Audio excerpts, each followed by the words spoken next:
The Tragic Millionaire, a story of loss and redemption. Part 1. The Rise of Amelia Bennett. Amelia Bennett was born into a world of privilege. Her father, William Bennett, was one of the wealthiest men in the United States, having built a financial empire from scratch. He was a self-made billionaire, known for his intelligence and ruthless ambition. Amelia, his only child, had everything she could ever want: designer clothes, exotic vacations, private tutors, and an endless stream of opportunities. From a young age, Amelia was groomed to be the successor to her father's legacy. She attended the finest schools, excelling in both academics and social circles. But despite all her accomplishments, there was a void inside her, a feeling that something was missing. Her father, however, was rarely around. He was a workaholic, constantly traveling and overseeing the empire he had built. Amelia's mother, Rebecca, was an enigmatic figure. A former model turned socialite, she was beautiful, cold, and distant. Amelia's childhood memories of her mother were filled with lavish parties and extravagant events, but rarely any real affection. The young girl longed for a connection, for someone to tell her that everything would be okay. By the time Amelia turned 25, she was a billionaire in her own right. Her father had passed away suddenly from a heart attack, and Amelia inherited his vast fortune. Yet, instead of feeling elated, she felt a deep sadness. Her father's death had left her with an empire she was not ready to inherit and no real guidance on how to move forward. Despite all the wealth, she felt alone. Part 2. A world of luxury and isolation. Amelia moved into the family estate in New York, a sprawling mansion perched on the edge of the city skyline. It was a place of grandeur, but it felt empty. The halls echoed with memories of a life she had never truly lived. She hired a team of advisors and business experts to help run her companies, but no matter how successful the businesses were, Amelia couldn't shake the emptiness that gnawed at her. She began to seek solace in the world of art, buying paintings from renowned artists, but even that didn't fill the hole inside her. Parties and gala events became her escape, where she would mingle with other rich and influential people. But it was all just a mask. The real Amelia, the girl who wanted love and affection, remained hidden behind walls of wealth. Then, one evening at an art auction in Los Angeles, Amelia met him. Part 3. The Enigmatic Artist. His name was Ethan Wright, a struggling artist with a passion for creating beautiful, evocative paintings. His works were raw, full of emotion, and unlike anything Amelia had ever seen. He wasn't interested in wealth or fame. Instead, he was focused on capturing the human condition, the pain, the love, the joy that defined people's lives. Amelia found herself drawn to him. Their conversations were unlike the superficial exchanges she was used to. Ethan didn't care about her money or her status. He saw her, truly saw her, and for the first time in years, Amelia felt a connection. Ethan didn't ask for anything from her, but something in her soul stirred. She invited him to dinner, and from that night on, they became inseparable. Amelia had finally found someone who could make her feel alive again. She thought she had everything she needed: money, beauty, success, and love. But little did she know, her world was about to come crashing down. Part 4. A Hidden Secret. As their relationship deepened, Amelia started to notice strange things. Ethan would often disappear for days without explanation. He became more distant, as if something was weighing on him. Amelia's intuition told her that something was wrong, but Ethan refused to talk about it. One evening, while going through some of his personal belongings at his apartment, Amelia stumbled upon a series of letters. They were from a woman named Laura, and they detailed a passionate affair between Ethan and this woman that had lasted for years. Amelia was shattered. The man she had fallen in love with had been lying to her. When confronted, Ethan confessed. He explained that Laura was his past, someone he had tried to forget, but who had come back into his life unexpectedly. He promised Amelia that he would end things with Laura and focus on their relationship. But Amelia's trust had been broken. She couldn't look at him the same way again. The pain was unbearable. Part 5. The Fall. Devastated by Ethan's betrayal, Amelia withdrew from the world. She cut herself off from her friends, her advisors, and even her family. The once vibrant woman, who had everything at her feet, was now a shadow of her former self. She fell into a deep depression, her only solace found in the solitude of her mansion. She tried to throw herself back into her work, but it felt pointless. Her businesses faltered, and her personal life was in shambles. The world, that had once been so easy and predictable, had become a cage. Nothing brought her joy anymore. Her friends, once eager to be in her presence, began to drift away. They saw the change in her, the dark cloud that seemed to hang over her every move. They didn't know how to help, and neither did she. The once powerful Amelia Bennett became a recluse, hiding from the world in her gilded cage. The mansion, once a symbol of her success, now felt like a prison. Part 6. The Ultimate Betrayal. Months passed, and Amelia's pain only deepened. Ethan, once her savior, now became a distant memory. But just when she thought she could heal, the news came. Amelia was inconsolable. The man she had loved, the one who had made her feel alive, was gone. The news of his death hit her harder than she could ever have imagined. Despite everything, she had loved him. And now she was left alone once again. But the story didn't end there. As Amelia grieved, she learned the shocking truth about Ethan's past. He hadn't been the man he claimed to be. He had been living a double life, with ties to a dangerous underground world. Amelia's wealth had been a target all along, and Ethan had been using her to gain access to it. His death, it turned out, was not an accident. It had been a result of his dealings with the wrong people. Part 7. A final act of redemption. In the aftermath of Ethan's death, Amelia decided to take control of her life. She couldn't undo the past, but she could use her wealth and influence to make a difference in the world. She donated a significant portion of her fortune to mental health charities, hoping to help others who struggled the way she had. She started a foundation in Ethan's name, though she never spoke of his betrayal. She used her pain to fuel a new purpose, one that was not about luxury or status, but about helping others find their way out of the darkness. Amelia Bennett, once a woman defined by her wealth, became a symbol of resilience.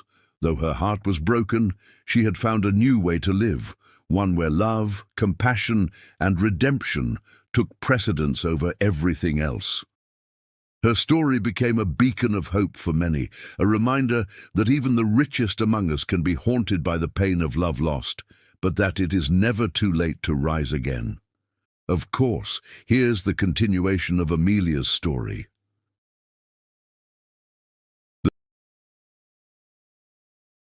The Tragic Millionaire, a story of loss and redemption, Part 2. Part 8.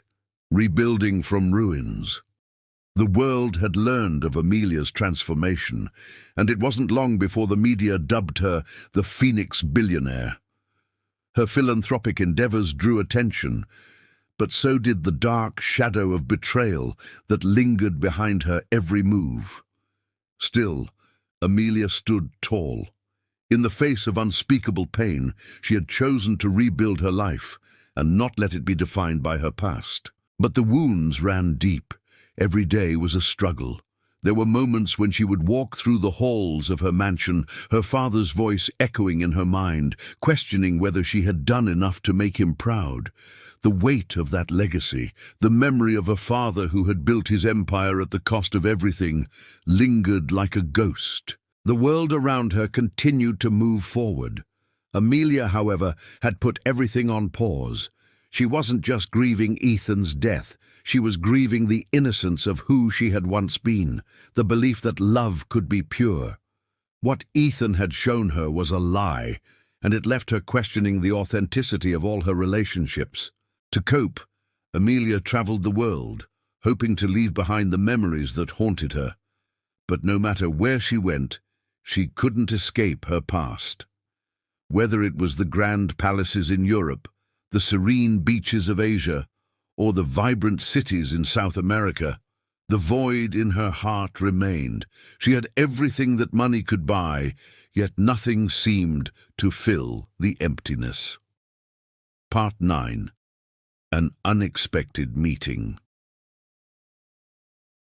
It was in Paris, on one of her many travels, where she met him. His name was Charles Moreau, a philanthropist and former artist who had spent his life working with the disadvantaged. Charles had lost everything years ago, his fortune, his family, his reputation. But through it all, he had found a sense of peace. Their first meeting was nothing like the high-profile dinners and galas Amelia was used to. It was at a small, unassuming charity event, hosted in a modest gallery on the outskirts of the city. Amelia had attended reluctantly, wanting only to escape her own thoughts.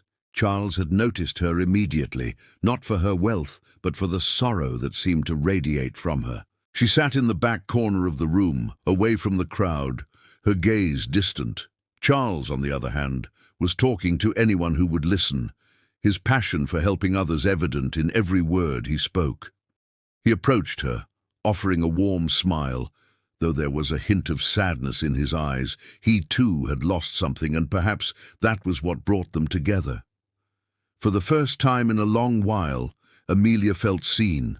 They talked for hours, and in that conversation something shifted within her. It wasn't love, not yet, but it was the beginning of something different. Charles didn't care about her money, her fame, or her past. He saw her as a woman who had been hurt, just like him. And it was in this shared vulnerability that Amelia began to heal, slowly but surely. Part 10. The struggle within. Despite the comfort Charles provided, Amelia knew she wasn't ready to love again. She had been betrayed by the man she had trusted most, and the idea of opening her heart to someone else terrified her. Yet, Charles was patient. He didn't push her. He gave her the space she needed, allowing their friendship to grow organically. Over time, Amelia began to see the beauty in the simplicity of life. She had been living in a gilded cage for so long, but now, in Charles's presence, she realized that there was more to life than wealth and status. She began to support his charity work more actively, becoming deeply involved in projects that helped those less fortunate. Yet, just as things seemed to be improving, a new challenge arose. Amelia's businesses had started to falter. There was a growing unrest among her team of advisors. The once thriving empire that had been her father's legacy was starting to crumble. But unlike before, Amelia didn't panic. She had learned something important. Success wasn't defined by numbers on a balance sheet or a fancy title. It was defined by the impact you had on others, by the lives you touched. She knew now that she had the power to rebuild, not just her businesses, but her life. But to do that, she would have to confront the painful truth. She had been living in the shadow of her father's success for too long. She had let his empire define her, and in doing so, she had lost herself. Part 11. The Ghost of the Past. As Amelia worked to regain control of her businesses, something unexpected happened. She was contacted by a former employee, someone who had worked with her father. The man, named David Larson, claimed that he had information that could change everything Amelia thought she knew about her father. Amelia was skeptical at first. She had spent so much of her life trying to distance herself from her father's legacy. And now someone was telling her that there were secrets buried deep within his empire. Reluctantly, she agreed to meet with David. When they sat down, he revealed a shocking truth. Amelia's father had been involved in illegal activities, laundering money for some of the most powerful crime syndicates in the world.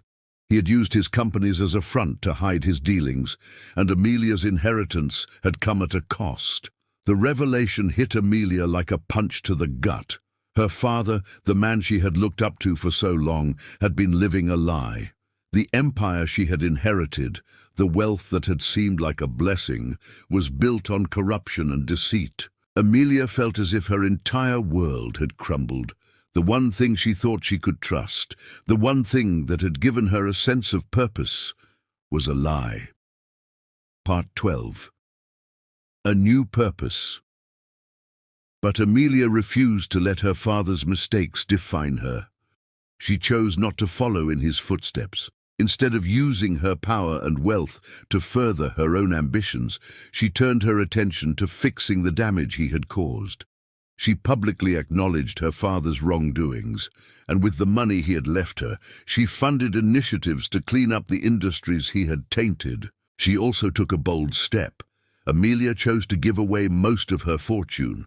She knew that she didn't need it to live a fulfilling life. What she needed was peace, purpose, and the chance to make things right. The media followed every move she made, and for the first time in years, Amelia was not in the headlines because of her wealth or scandal, but because of her transformation into a woman of integrity and purpose. Her relationship with Charles grew stronger as well. He supported her through the turmoil, and together they began a new chapter, not just in their personal lives, but in their shared mission to change the world.